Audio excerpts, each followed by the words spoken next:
الله وكفى والسلام على من لا نبي بعده أما بعد فأعوذ بالله من الشيطان الرجيم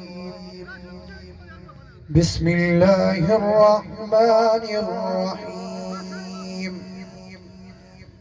فإن آمنوا بمثل ما آمنتم به فقد اهتدوا صدق اللہ العظیم۔ محبوب دو عالم کی الفت ہے بہت اچھی، مومن کے دامن میں یہ دولت ہے بہت اچھی، قرآن ہے بہت اچھا، سنت ہے بہت اچھی، اگر اس پہ چلے امت تو امت ہے بہت اچھی، اور محمد کے یاروں کی غلامی کا ہے شرف مجھے حاصل، اور محمد کے یاروں کی غلامی کا ہے شرف مجھے حاصل، اللہ کی قسم ہماری قسمت ہے بہت اچھی۔ قابل صد احترام، واجب الاحترام، اللہ تعالیٰ کا یہ بڑا احسان ہے کہ آج اس دور کے اندر نبی کے صحابہ کے لیے یوں مل جل کر بیٹھنے کی توفیق عطا فرمائی۔ میں نے آیت پڑھی قرآن مجید کی، فَإِنْ آمَنُوا بِمِثْلِ آمَنْتُمْ بِهِ فَقَدْ اهْتَدَوْا۔ ایمان اس طرح لے کر آؤ جس طرح میرے پاک پیغمبر کے صحابہ لے کر آئے۔ اللہ تعالیٰ نے صحابہ کرام کے ایمان کو ہمارے لیے نمونہ بنا دیا، تمام انسانوں کے لیے نمونہ بنا دیا۔ کون صحابہ ہے؟ میرا یہ ایمان ہے۔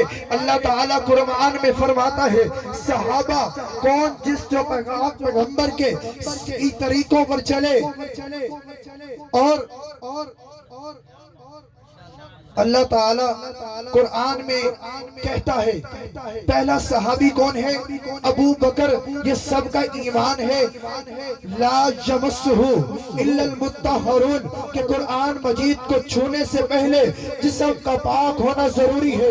میرا ایمان یہ ہے، میرا تخیل یہ ہے، جس نام سے، جس عنوان سے شارغ صدیق کا یہ کنفرنس کا انعقاد کیا گیا، جس طرح قرآن کو چھونے سے پہلے جسم کا صاف ہونا ضروری ہے، جسم کا پاک ہونا ضروری ہے، اسی طرح صدیق اکبر کی شان سننے سے پہلے جسم کے اندر خون کا پاک ہونا ضروری ہے۔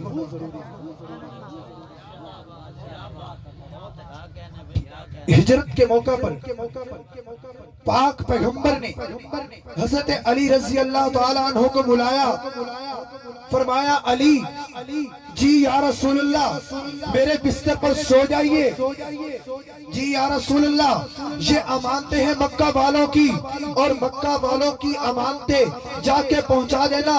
لوگوں کتنا بڑا مقام ہے حضرت علی کا کہ نبوت کے بستر پر سوئے۔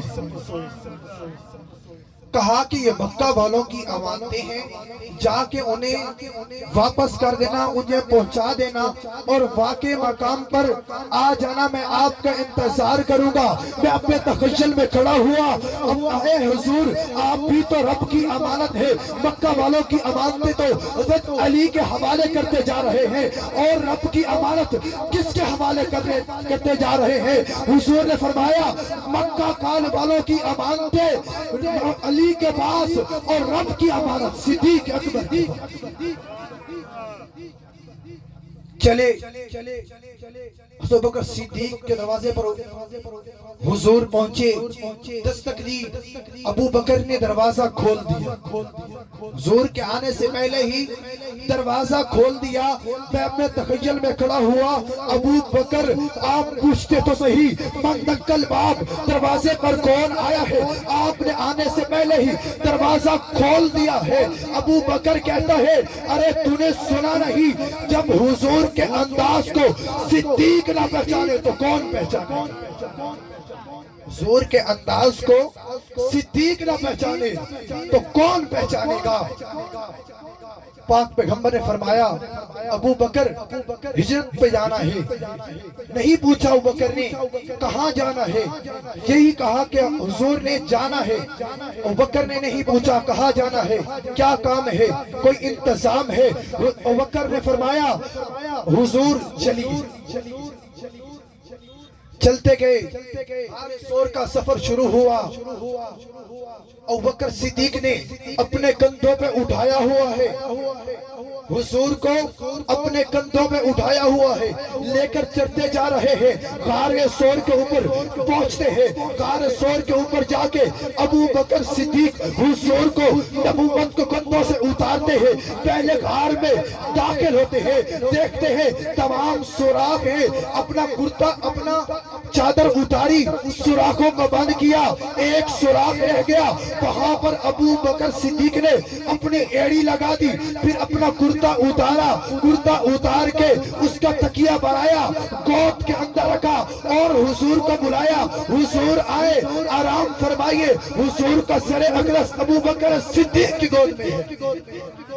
وہ پہلا صحابی ہے جس نے 3 دن تن تنہا اکیلے آقا کے چہرے کا دیدار کیا.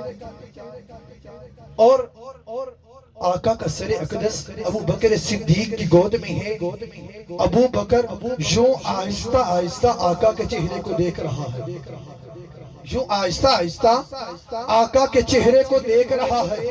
میں اپنے تخیل میں کھڑا ہوا, میں نے کہا کہ ابو بکر یوں آہستہ آہستہ دیکھ نہیں رہا, میں یوں عرض کروں تو اچھا ہوگا. ابو بکر آقا کے چہرے کو پڑھ رہا, آقا کے چہرے کو پڑھ رہا ہے. کبھی وہ سہا پڑھ رہا ہے, کبھی وہ لیلی اذا سجا پڑھ رہا ہے, کبھی طٰہٰ پڑھ رہا ہے, کبھی ما زاغ البصر پڑھ رہا ہے, کبھی الم نشرح لہ عینین پڑھ رہا ہے, کبھی یاسین پڑھ رہا ہے, کبھی والقمر پڑھ رہا ہے. آقا کے چہرے کو یوں آہستہ آہستہ ابو بکر پڑھتا جا رہا ہے. میں نے عرض کیا ابو بکر آقا کے چہرے کو یوں آہستہ آہستہ کیوں پڑھ رہے ہو؟ ابو بکر فرماتے ہیں تو نے سنا نہیں, تو نے پڑھا نہیں. رب کائنات قرآن میں کہہ نہیں رہا جب قرآن پڑھو وَرَتِّلِ الْقُرْآنَ تَرْتِیلًا, قرآن کو جب بھی پڑھو ترتیب سے پڑھو. اور آج جو ابو بکر صدیق کی انکار کرتا ہے, میرے کہنے میں وہ مسلمان نہیں ہے, وہ کافر ہے. اے دشمن صحابہ بول ذرا, کیوں تجھے انکار صحابہ کا ہر وقت میں پوچھے گا. یہ تابعدار صحابہ کا, لے شوق سے نام صحابہ کا, کر چرچا عام صحابہ کا, کر طلب ہے تجھ کو جنت کی تو پلہ تھام صحابہ کا. وآخر دعوانا الحمدللہ رب العالمین.